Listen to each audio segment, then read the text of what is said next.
Akong bisitahan talaga. Para wala sa mga on.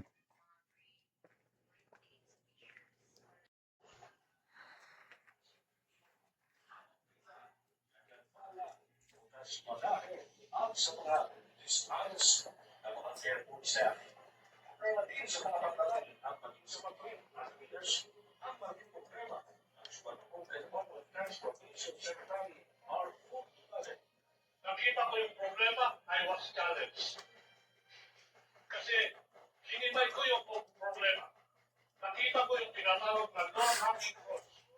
Meron yung mga medium-term problem at meron yung long-term na pangangailangan. Polisiya at struktura. Aanalisin ko yan. My mentality is challenged. My commitment is preserved. Anong sabi nila sa biyahe? One of the most airports in the world. Early.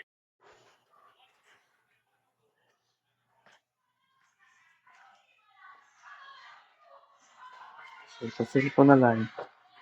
Mapoy pa niya hapon.